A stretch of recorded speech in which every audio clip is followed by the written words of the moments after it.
Hey guys, welcome to another episode of Ask Adam Weekly. Today we are going over the topic of bulking or building in a deficit. Is it even possible to build in a deficit? Is that just a myth?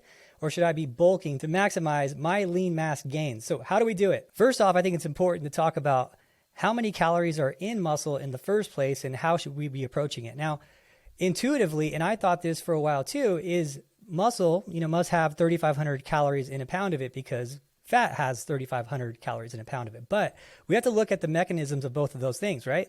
So what is fat? So fat is an energy storage. It's just basically calories stored to be used at a certain time. But muscle is not intended to be used that way. So intuitively, yeah, it would seem 1 pound is 1 pound, but muscle is primarily water. So there's not as many calories in a pound of muscle as there is in a pound of fat by a significant margin. Because remember, fat is just an energy storage. That is all it's used for. So muscle is used to move. It's used to move, to lift, to do everything. Now, you can take the energy demands from the fat if needed, but you can't as easily take the energy demands from the muscle as needed. And that's why you have those reserves. So that's very important to take into account when we go into this topic of, should I be bulking? Should I be gaining lean mass? How fast can I be gaining lean mass? How many calories do I need to eat to gain lean mass? So I think the first important thing is to differentiate the two of calorie storage. One is purely for calorie storage and one is used for energy demands or lifting weights, moving loads, right? They're two different things. So let's first accept that difference. And now let's look at, okay, if I'm trying to build muscle, how many calories do I actually need? How many of those calories will actually go into, building lean mass? And at what point am I just crossing over and eating too many calories where I'm just storing energy again? Right. And now knowing that and knowing that I don't need as many calories to build muscle because muscle is not energy storage like fat is, how many calories daily would be the optimal surplus? And do I even need to be in a surplus at all? So a lot of really cool questions come up once you really dive into what the differences between the two are. And I wanted to go into them. So first off, okay, should we be bulking? All right, let's look at traditional bulking and what people typically do. So traditional bulking is maximizing your calorie intake to maximize your muscle building. And the theory behind that is, well, if I can add a little bit of muscle to my body by eating an additional 100 calories, well, then what I'm going to do is make sure that I'm not losing a single gram of muscle potential building by maximizing my calorie intake. And if that means I'm going to be a little bit fatter and I'm going to store a little bit more body fat, then it's okay because I'm just going to lose that body fat later. Now, that's a traditional kind of older way of thinking. Let's go into the problems with that first. The problems with that first is, one, if you're doing that, you're overshooting on your calories and you're storing body fat unnecessarily. How much body fat unnecessarily is the question. Are you eating at 500 calorie surplus a day? Are you eating at 1,000 calorie surplus a day? Well, we have to look at, okay, what is the benefit versus the negatives of that? Well, the benefit of that is clearly you're going to optimize how much muscle you build.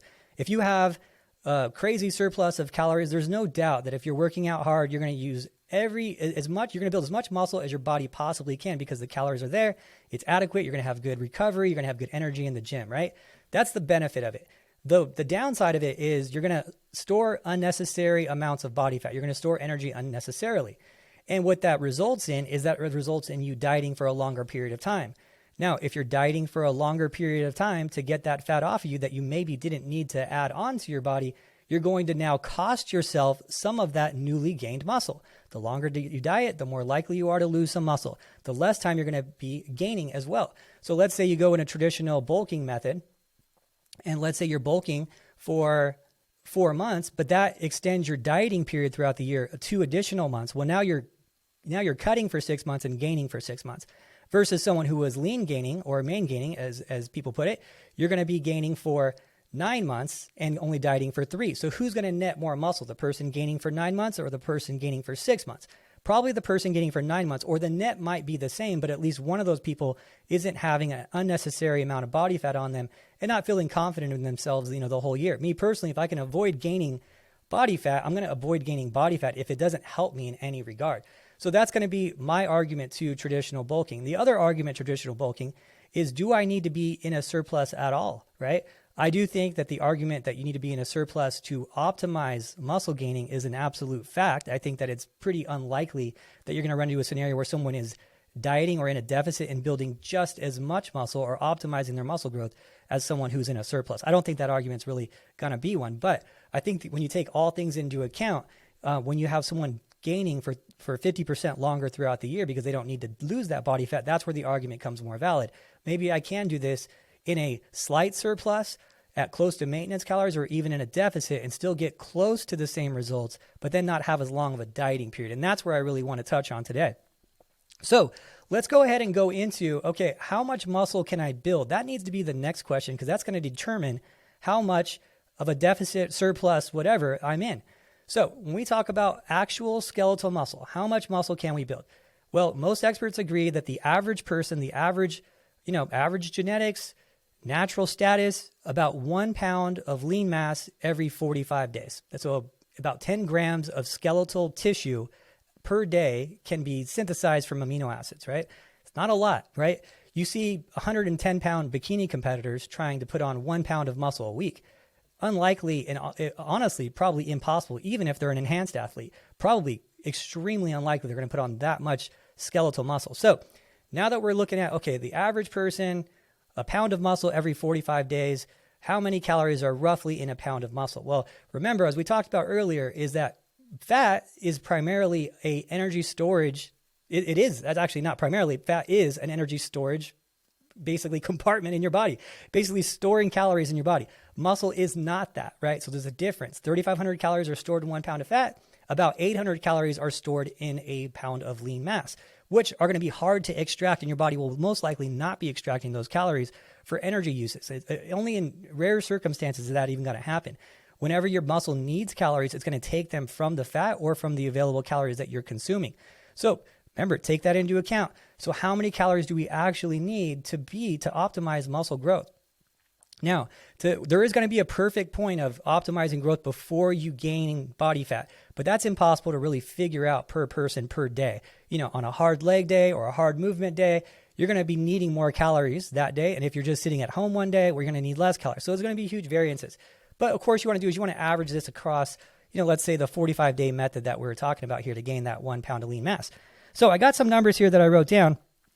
If you were to do it at 45 days and you divided the math of a surplus or energy that you needed towards muscle, you would need 62 additional calories past your maintenance calories to get 1 pound of lean mass built in a 45-day period, which is close, if not the exact amount of muscle you can potentially get as an average natural person, right? Now, if you're an enhanced athlete, you have better genetics, maybe you could even double that. Maybe you need 120 calories. But as you can see, it's nowhere near the 500 calorie surplus, the 1,000 calorie surplus that we're doing, that everyone trying to gain 1 pound per week, trying to gain 2 pounds per week in these bulkings. If you're gaining that much weight, you're most likely gaining body fat. I actually go on a limb and say you are gaining body fat. Not even most likely. If you're in the 150 pound or less bikini competitor state, trying to gain 1 pound per week, highly unlikely you're gaining pure lean mass with that. I would almost guarantee you that even with enhanced athlete, you're going to be gaining some body fat with that. So what do we do with this information, right? How do I apply this towards my body? How do I apply this towards my gaining? Well, let's take a step back and let's look at, okay, what's the long-term goal? Maybe your long-term goal is to get on the pro stage and also I want to feel good all the time. I want to be able to go to a pool all the time and feel confident in my physique. I want to do photo shoots all the time and look lean all the time. Well, maybe we can still gain without being in as big of a surplus. And actually, based on these numbers, we can actually gain in a slight deficit and even in a big deficit in some cases if you're creating the right stimulus. So one, you got to work out hard. That's obviously going to be the mechanism of one of the main mechanisms of how muscle is built. And two, we have to think of things more logically now. We have more information out these days than we used to before. We used to think bulking was an absolute necessity. It's not an absolute necessity now. Remember, we have stored energy. Unless you're absolutely peeled to the bone, you have stored energy, right? You have stored energy. So if your body needs 62 calories today from fat to put towards muscle, to build muscle, it can definitely do that. You have it there. That's what it's there for. Everyone thinks that the fat is just to lose body fat while doing a treadmill. Why isn't fat able to be used to build muscle, to meet energy demands of repairing muscle? It absolutely is there for that. Okay, it's there for those reasons. It's there for not just to store energy and lose it, and you can only lose it when you're doing your cardio sessions. You can, yes, lose body fat while helping repair muscle. So let's say you're someone who wants to do both. I want to build muscle and lose fat at the same time, which people thought was absolutely impossible, right? You can only build muscle in a surplus. you could only lose body fat in a deficit, right? So what we know now is you can actually build muscle in a deficit. What I've experienced personally as being a coach and having, over the course of 20 plus years, having thousands of people I've worked with, is that yes, the building muscle part of it will be a little slower if you're doing it in a deficit. It'll be a lot faster if you're just purely eating whatever you want, but then the dieting period is significantly longer. But I've learned, yes, you can do that. And I've also learned that if you're closer to maintenance calories, where you're still able to maybe be in a slight deficit and lose body fat, you're still going to have really good muscle growth. And I think that the main issue why people think they have slow muscle growth while dieting is that they have unrealistic expectations of how much muscle they can actually build in the first place. So we have to look at that. Okay, how much muscle can you actually build? And, there's a lot of variances on this, a lot of variables that go into this. Your natural state, your enhanced state. Is it your first year of lifting or your 10th year of lifting? All these are big factors. But as a rule of thumb, 1 pound of muscle every 30 to 45 days is very realistic for most people. So I want you guys to take this information, look at your diet, look at how you're applying it, look at your next off season. Of course, you could talk to your favorite coach about setting that up for you. I'm happy to answer any of your questions with this, but I just wanted to give you guys a way of looking at things a little bit differently than I think you probably have looked at them before. Look at the actual numbers of energy of what it's used for in stored in fat, and energy, how it's applied towards muscle, how those two things are completely different, and how you should be approaching your bulks, and how realistic it is for you to be gaining 1 pound a week of pure muscle no matter what you're doing, right? It's pretty unlikely. So anyway, with that, I will sign off. Keep those questions in the comments below. Keep them coming in. TeamElitePhysique.com for worldwide online contest prep programming and transformation programming. Looking forward to your questions next time. Talk to you later.